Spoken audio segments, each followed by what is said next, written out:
Hey, scrappy people. Tracy Reed here today, coming at you with day 8 of December Daily. And today I'm going to be working on this darling photo that I seem to take a lot of years in this house, which is Finn falling asleep by the Christmas tree.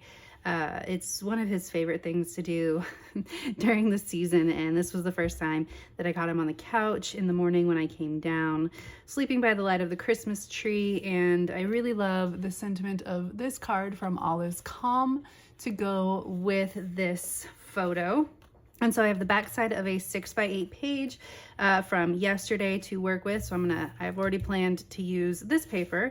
And I think what I'm gonna do is I'm gonna make a pocket out of the striped paper and this card, and I'm going to use it to, I'm gonna trim this down and use it to tuck my journaling into here. That's as far as I've planned so far. I think I might add some stitching to this to make it like feel cozy and more interesting. I really liked the stitching on day 5, I believe. And so I might add some red stitching to this pocket. And then I also have this big 8 from Colorcast Designs 2 years ago. No, last year, that I still have in my stash. And because it is an 8, I can flip it over because the green doesn't really match the All Is Calm collection, but the back side really looks great with it. So because it's an 8, I can flip it over, and I think I'm gonna stick it like right here, maybe. I'm not sure. I don't really want to cover up the fireplace, but it's really not that important. I'm not quite sure yet what I'm going to do with this. I might change the number out altogether if I can't make it work, but this is where I am starting, and let's go.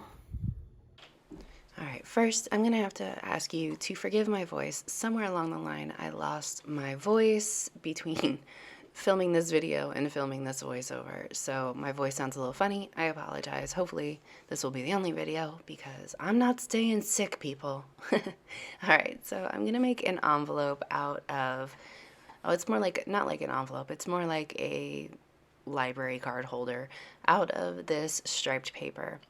And I decide that I want there to be some striping along the edges because I really love the way that this card and this paper are interacting. So I swing wide with my bone folder and I leave about a 1/2 inch on either side of the card.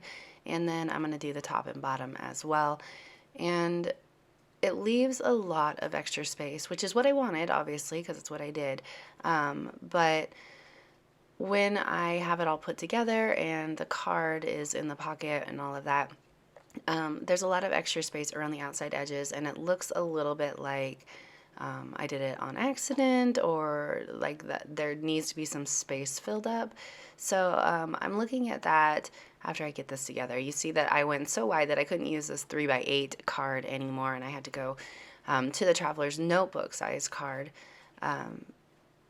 But I'm kind of like reevaluating here and seeing, okay, do I really want this wide? And I decide to go for it and trim down this Traveler's Notebook sized card. Those are both Traveler's Notebook signatures. I just have them printed in both sizes for my unboxing video.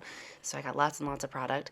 So I decided to go with this one, which makes the whole thing very large and takes up the whole page basically. And I don't think, like, there's some cute pattern mixing happening here. So I don't think that I want to do anything like add layers. So what I decided to do instead is add stitching on this card, and I'm going to go all the way around the whole pocket, and I'm going to add red stitching, and I'm just poking holes with my awl here, letting the stripe itself guide me.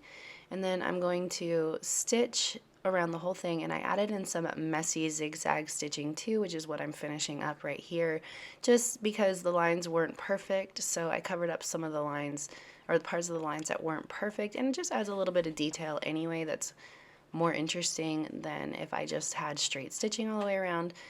But then I decided, all right, if we're gonna do stitching, we're just gonna go all in on stitching, and I decided to underline the little moments sentiment on this card with some straight stitching as well. And I'm working with such a short piece of string here that I keep accidentally unstringing my needle. hazards of waste not, want not. I didn't want to waste this red thread. And then I watched Ali Edwards, one of her videos where she added stitching. It was one of the first videos where she added stitching to her photo, and I thought it was a good idea. And while I was sitting here putting together this envelope, I thought that this layout, I wanted it to be calm, cozy, cuddly, you know, like it's a photo of Finn sleeping by the tree. And so I don't want to detract from the story or from the photo itself. So I decided that I would stitch directly on the photo, and I'm using these color cast designs, acrylic hearts, as templates for my stitching. So I'm just going all the way around the outside edge, poking holes, and so I added hearts as well. And then while I was adding my hearts, I was contemplating what I wanted to do to make this layout calm and pretty, but also interesting. And I decided that I'm telling my stories this year, some stories, through the lens of reflection. And I had a similar photo of Finn in 2020 sleeping by the Christmas tree. And I thought that I would add it to this page on a hinge, so that it was underneath that twinkle lights and cozy nights sentiment, but also adding a little bit more interactivity to the page, a little bit more interest. So I'm going to put this twinkle lights and cozy nights on the top, and then on the inside I'm putting this 20 December card.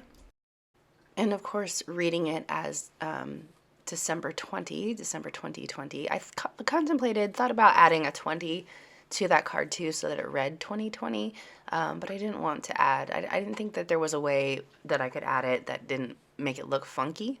And I also decided to go with the bright side of this 8, mainly because when I flipped over that 8, it was so dark on top of that dark portion of the photo, it was hard to see. So in order to tie it in and make sure that that teal doesn't look out of place, I'm going to add this teal heart, also from Color Cast Designs this year. The 8 is from last year. The heart is from this year. It's just similar color, close enough. I'm going to add it to my photo, but it's going to be sticking out a little bit here. Perfect. All right, so this page is about done, and I wanted to, like, I was having problems with this 20 closing right because I put it too close to the fold, so I'm just getting my X-Acto knife out here and trimming off just a tiny bit on the inside edge to make it close a little bit better. It'll also get a little bit flattened just by virtue of being in the album, but it was flipping open too much and it was really bothering me. So I just trimmed that off. And then the last thing that I want to do, I felt like we needed just a little bit of glitter, just a little bit of bling. So I'm going to take some Nuvo glue and add some glitter, some confetti to the page. So I have this big thing of confetti still on my desk, and it has snowflakes in it. So I'm going to add snowflakes to the glitter dots, and of course the glitter or the glue will dry clear, so you won't be able to see the white dots when everything is dry. It'll just be a little bit of sparkle around the photos, adding just a little touch of iridescence and magic to the photos. So that is me working very fast, putting these sequins down, but that is literally all I'm doing for this page because I wanted it to be beautiful and simple and really focus on the photo. So if you enjoyed this video, I'd love it if you give it a thumbs up. If you're new here, go ahead and subscribe. I would love to have you. If you don't already, you can follow me over on Instagram. I'm at Traci M. Reed. I'd love to see you over there as well. There's a blog post in the description box below for this page if you're interested in the credits and the still images. All right, thank you.